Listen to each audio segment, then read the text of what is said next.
Bonsoir. La session ordinaire du Conseil des ministres s'est tenue ce jeudi 13 juillet 2023 de 16h à 18h sous la haute autorité de son Excellence Monsieur le Président du CNRD, Président de la République, chef de l'État, chef suprême des armées, le colonel Mamadi Doumbouya. Les points suivants étaient inscrits à l'ordre du jour. Message de son Excellence Monsieur le Président de la République, compte rendu de la session ordinaire du Conseil interministériel du mardi 11 juillet 2023, recommandation du dit Conseil, décision du Conseil des ministres et divers. Au titre de son message, son Excellence Monsieur le Président du CNRD, Président de la République, chef de l'État, chef suprême des armées, le colonel Mamadi Doumbouya, dans son traditionnel message, a rappelé avoir demandé aux membres du gouvernement de la transition lors du Conseil des ministres de la semaine dernière, de lui faire un état exhaustif de l'avancement des projets dans chaque région administrative. Routes, écoles, hôpitaux, adduction d'eau, électricité, etc. À cet effet, le président de la transition a également rappelé que le Conseil des ministres du jeudi 6 juillet 2023 a été consacré au suivi du projet sur le terrain en Moyenne-Guinée.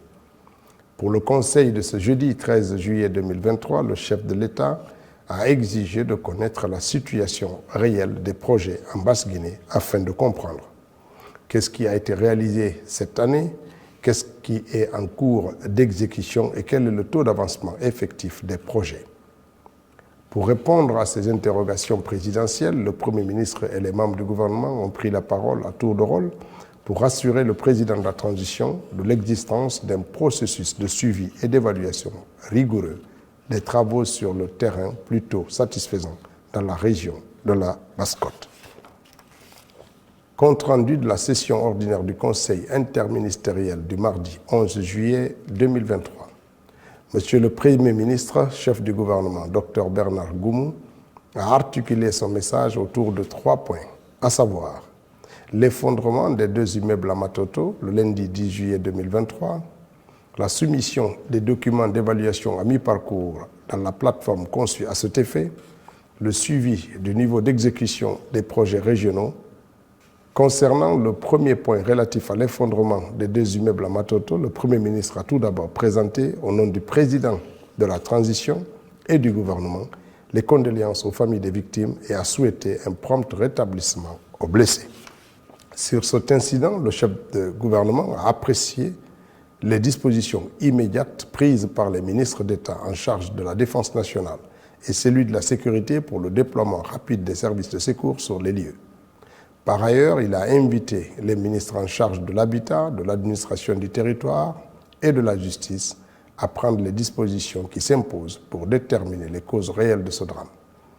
Il a également instruit le ministre de l'Habitat de renforcer avec ses équipes les contrôles sur les différents chantiers en République de Guinée pour l'application stricte de la réglementation en la matière. Concernant le deuxième point relatif à la soumission des documents d'évaluation à mi-parcours, le Premier ministre a félicité l'ensemble des ministres pour avoir soumis leurs documents dans les délais impartis le lundi 10 juillet 2023. Dans ce cadre et conformément aux dispositions du COCDI, le chef du gouvernement a affirmé avoir constitué un comité d'évaluation composé de 3 hauts cadres de la présidence de la République et de 8 experts externes répartis à des pôles d'évaluateurs. À cet effet, il a tenu une réunion de prise de contact avec les personnes concernées le mercredi 11 juillet 2023. Sur le troisième point relatif au suivi du niveau d'exécution des projets régionaux, le Premier ministre a invité les ministres à recueillir les dernières données de l'ensemble des projets et programmes inscrits dans les régions et préfectures.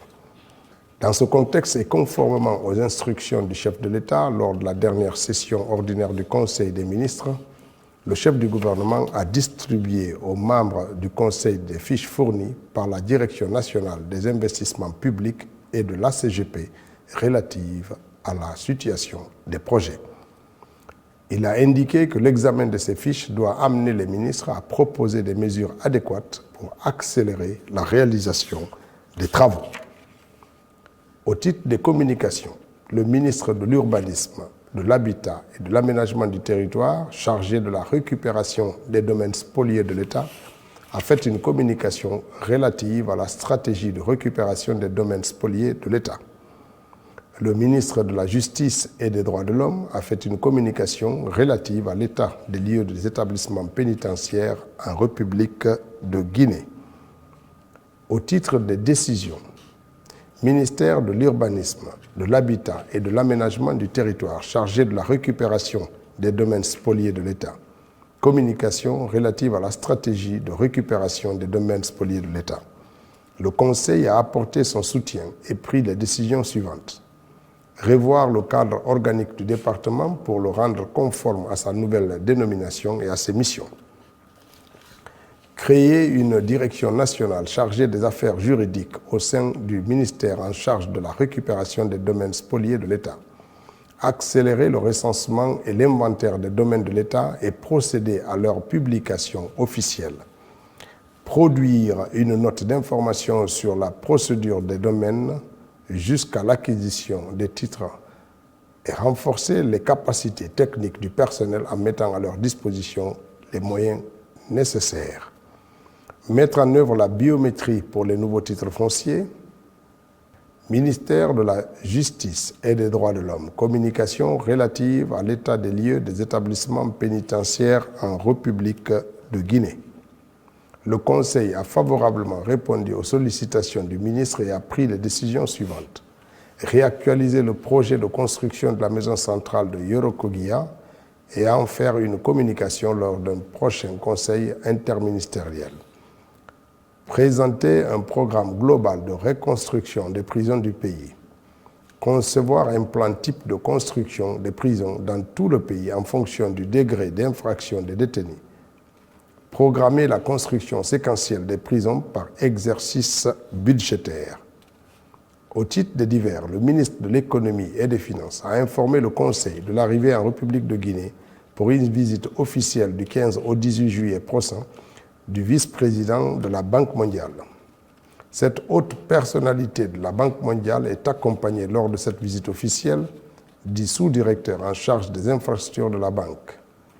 Il profitera de son séjour pour présenter aux autorités guinéennes les nouvelles directrices des opérations et le nouveau représentant résident.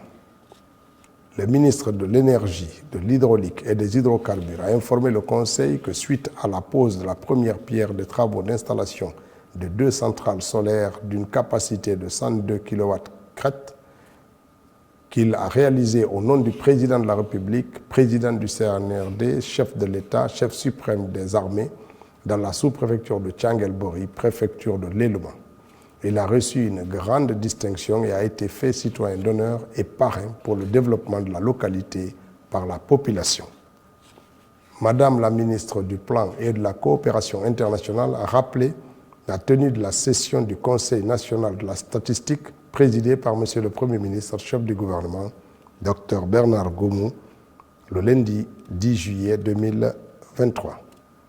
Le ministre des Postes, de Télécommunications et de l'Économie numérique a fait part de l'avancement du projet de digitalisation des processus de passation des marchés publics, suite à la visite en Guinée de la délégation rwandaise.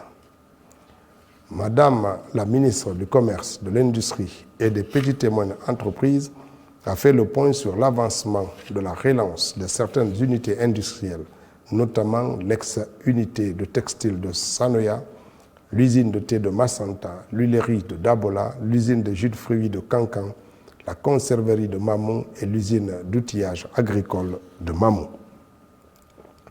Elle a également informé le Conseil de l'intérêt d'un partenaire pour construire un complexe industriel composé d'unités de production d'aliments pour volailles et de poulets de chair sur le site de Sanoya.